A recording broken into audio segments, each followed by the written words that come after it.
مسلمانوں اگر تم سچے ہو تو ذرا یہ بتاؤ کہ بار بار تم قیامت کا ذکر کرتے ہو، یہ وعدہ کب پورا ہوگا؟ حقیقت میں یہ لوگ ایک چیخ کا انتظار کر رہے ہیں، نہ اپنے گھر والوں کے پاس لوٹ کر جا سکیں گے، اور جب سور پھونکا جائے گا تو یکایک یہ اپنی قبروں سے نکل کر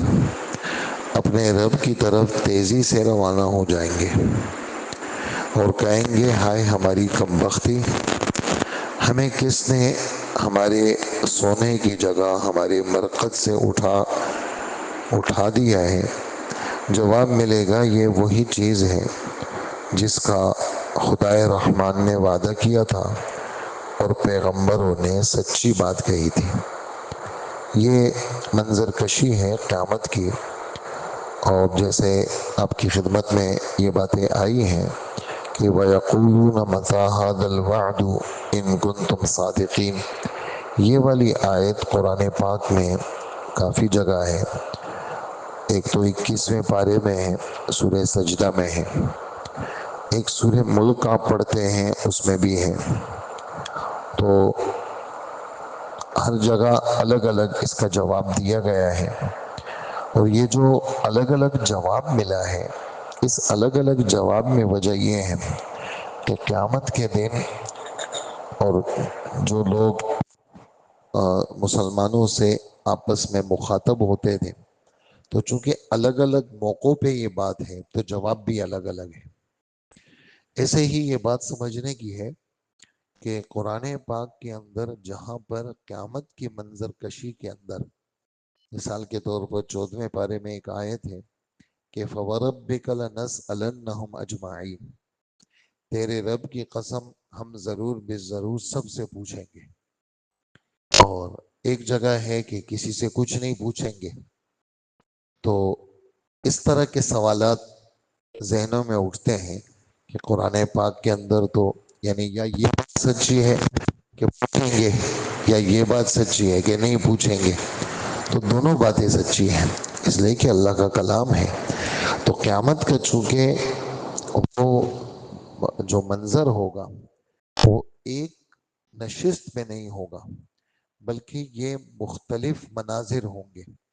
ان مختلف مناظر، مختلف موقع، مختلف چیزوں کی منظر کشی ہے، اس وجہ سے سوال بھی الگ الگ ہوگا اور اس کا جواب بھی الگ الگ ہوگا۔ تو یہاں پر فرما رہے ہیں کہ یہ بطور مذاق کے پوچھتے ہیں، اچھا بار بار تم کہتے ہو قیامت آئے گی قیامت آئے گی، ذرا یہ تو بتاؤ قیامت کب آئے گی؟ تو قیامت کا جو وقت ہے یہ اللہ پاک نے کسی کو بھی نہیں بتایا، حتیٰ کہ اپنے پاک انبیاء کو بھی اللہ پاک نے قیامت کا وقت نہیں بتایا۔ قیامت کی نشانیاں بتائیے، وہ آپ پڑھتے رہتے ہیں، سنتے رہتے ہیں، لیکن قیامت کی تاریخ، قیامت کا سن، کس سن میں آئے گی قیامت، کس تاریخ کو آئے گی، اور بالکل یہ ہمارے رب نے نہیں بتائی۔ آئے گی، ضرور آئے گی، ان الساعۃ آتیۃ لا ریب فیہا، قرآن پاک کی آیت ہے کہ بے شک بات ہے قیامت آئے گی اور اس کے آنے کے اندر کوئی شک ہی نہیں ہے۔ اور جا بجا آپ پڑھتے ہوں گے 9ویں پارے میں، اسی طرح یہ والنازعات والی صورت ہے، اس میں اما پارے میں، آخری پارے میں، اس میں یہ والی بات یسألونک عن الساعۃ ایان مرساہا، یہ آپ سے پوچھتے ہیں لوگ قیامت کے بارے میں، قیامت کب آئے گی؟ تو ایک جگہ فرماتے ہیں قل انما علمها عند ربی، آپ کہہ دیجئے کہ قیامت کا علم میرے رب کے پاس ہے، اور میرے رب نے وہ قیامت کا علم کسی کو نہیں بتایا۔ اور والنازعات میں ہے یسألونک عن الساعۃ ایان مرساہا، تو اس میں جواب یہ دیتے ہیں کہ فیما انت من ذکراہا الی ربک منتہا، آپ کو قیامت کے وقت سے کیا غرض، تیرے رب کے پاس اس کا علم ہے۔ تو یہ مختلف موقعوں پہ مختلف سوالات، مختلف جوابات، ایک بات تو یہ ہو گئی۔ دوسری بات آیت کے اندر یہ ہے کہ قیامت کے جو آئے گی وہ قیامت اچانک آئے گی، اور حضور صلی اللہ علیہ وآلہ وسلم اس کا نقشہ یوں کھینچتے ہیں کہ یعنی قیامت کی تیاری کے لیے تو بات یہ ہے کہ کسی نے ہمارے نبی کو کہا کہ آپ ہر وقت سوچ میں رہتے ہیں اور ہر وقت کسی گہری یادوں میں رہتے ہیں، کیا بات ہے؟ تو حضور صلی اللہ علیہ وآلہ وسلم نے یہ جملہ فرمایا، کیف انعم وصاحب السور قد التقمه، میں کیسے خوش رہوں اور کیسے بے فکر رہوں جبکہ سور پھونکنے والا جو فرشتہ ہے اس نے سور کو منہ میں لیا ہوا ہے اور اپنی پیشانی کو جھکایا ہوا ہے اور کان اللہ کے حکم کی طرف لگائے ہوئے ہیں۔ میں کیسے خوش رہ سکتا ہوں کہ جب اس کے سور پھونکنے والے فرشتے نے سور کو منہ میں پکڑا ہوا ہے، پیشانی جھکائی ہوئی ہے اور کان اللہ کے حکم کی طرف لگائے ہوئے ہیں۔ جس وقت حکم ملے گا تو سور پھونکا جائے گا، یہ آواز ہلکی ہوگی، پھر تیز ہوتے ہوتے اتنی تیز ہو جائے گی ساری دنیا میں، یعنی دنیا کتنی بڑی ہے ہماری سوچوں کے مطابق، ساری دنیا میں اس وقت جتنے لوگ ہوں گے، ہمارے نبی صلی اللہ علیہ وسلم فرماتے ہیں یہ جو گردن ہے اس وقت آپ کے سامنے، آپ کی ہماری گردن ایسی بالکل سیدھی ہے، وجہ ہماری حس موجود ہے، ہم بیدار ہیں، لیکن جب سینہ پھٹ جائے گا تو ہمارے نبی فرماتے ہیں کہ یہ جو سر ہے یہ قابو میں نہیں رہے گا، یہ لڑک جائے گا اس طرح، اسے یا یوں ہو جائے گا یا پھر یوں ہو جائے گا، یعنی دل پھٹ جائیں گے تو لوگ مر جائیں گے، ایک دم مر جائیں گے، یعنی اس کے اندر دیر نہیں لگے گی۔ اچھا،